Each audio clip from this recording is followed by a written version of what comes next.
howlers are howling, God keeps on blessing us. Take. We're proper. We're fine. Cruising nicely.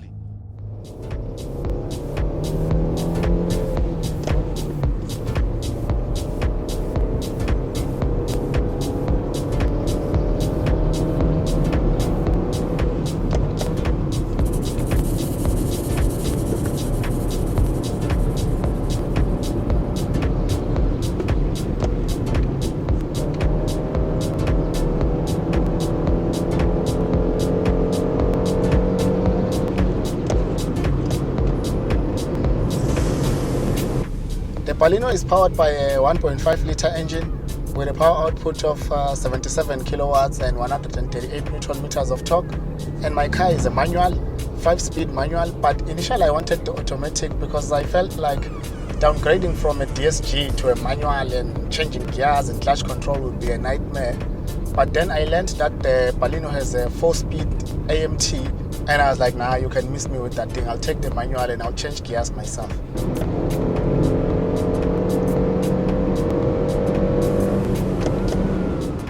But then 77 kilowatts and 138 newton meters of torque is decent power for a car in this segment, especially considering the fact that this car has no turbo. But one thing irritating that I've noticed is that when you take off from a stop or a robot, the engine tends to be a bit loud, especially if you put your foot down hard. So the trick is to make sure that you accelerate gently. And then you find people complaining about wind noise and road noise, especially in the A pillar when you are cruising at highway speed. But you normally notice that when you are driving in silence. So that's not a Suzuki problem, that's a you problem. Because I mean, why are you driving in silence when you have a touch infotainment system with Android Auto and Apple CarPlay in an entry-level model? Hauna dank, yes? The Suzuki Baleno GL is the best budget car in South Africa right now. Not GLX, not Starlet XX or XR, Baleno GL. With only just 226,000 rands, you get a car with rear parking sensors, reverse camera, cruise control, center armrest, touch infotainment system with Apple CarPlay and Android Auto, and some LED fog lamps. A Polo Vivo Trendline costs 11,000 rands more than the Baleno GL, but it has slightly less power than the Baleno and it comes with no service plan, so you pay for service out of your pocket from day one if you don't pay extra for a service plan. A Baleno comes with a 4-year 60,000 kilometers service plan as standard. And like a Polo Vivo can't compete with the Baleno, it only competes with the Suzuki Swift, and even there it's seeing flames.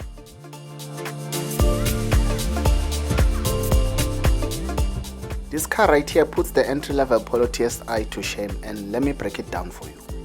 The entry-level Polo TSI costs a whole 320,000 rands. That's 94,000 rands more than what you pay for the Baleno GL. So let's look at the specs. At 320,000 rands, the entry-level Polo TSI comes with no parking sensors, no reverse camera, no fog lamps, no center armrest, no air vents for the back passengers, and it has a shorter service plan and a shorter warranty compared to a Baleno. The only nice thing with the Polo is that it has 6 airbags, but you can also get 6 airbags in the Baleno GLX, and it costs less than 300,000 rands. If you have questions about the factory audio system, here's how it sounds.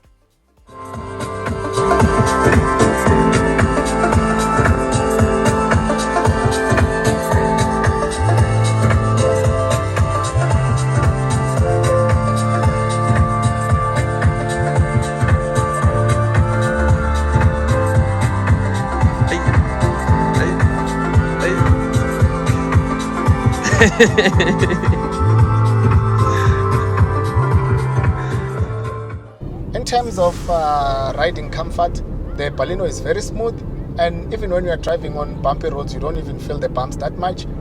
Unlike in cars like your Polo Live, Polo R-Line and GTI. And GTI is actually worse because I remember last time I complained about the leather seats being hard and uncomfortable.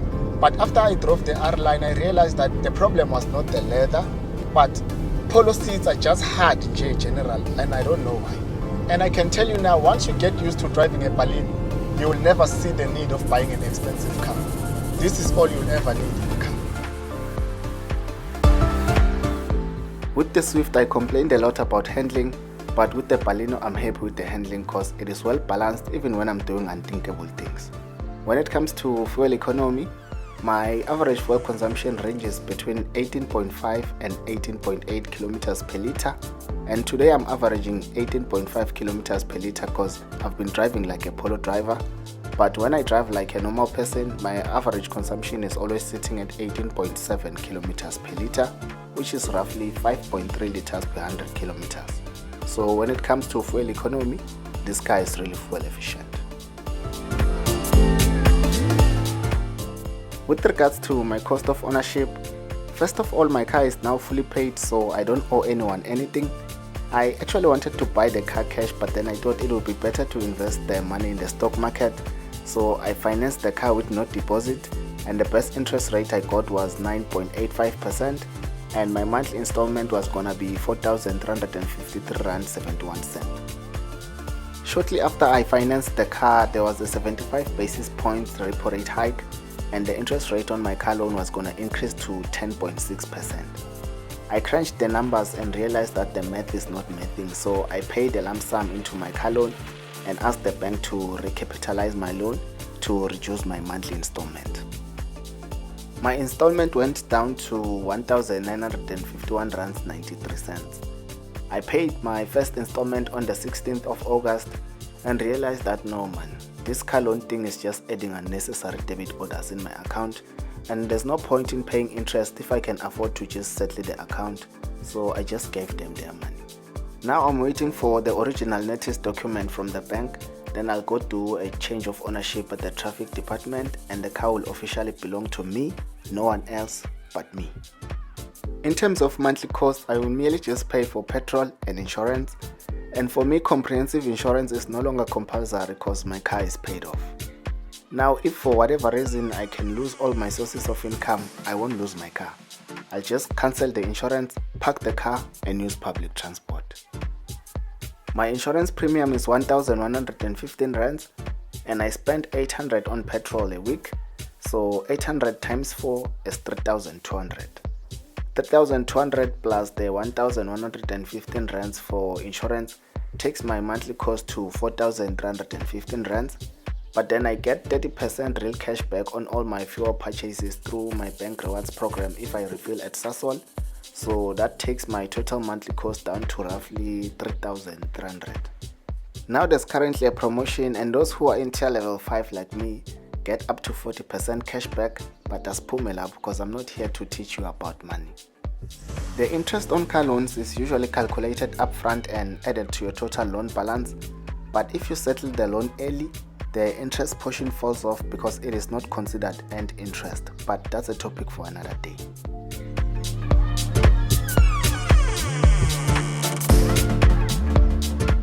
Just a crazy story nyana before I end this video. For this car I only got a discount of just 1,200 because I was in a rush and I couldn't do that thing of being hard-headed and walking away because I desperately needed a car. I sold the GTI and I was left with no car. And the way my life is set up, I can't afford to spend a day without a car. So I just took the offer because I was desperate. This was the only Baleno GL available and it had some scratches, but I took it with the scratches and they offered to give me a further 2,500 rands discount for the scratches. But I said no, they must take that money and fix the scratches. So I drove the car with the scratches for about a week. Then I returned it for them to sort it out and they did a great job, Shem. You can't tell that something happened to the car.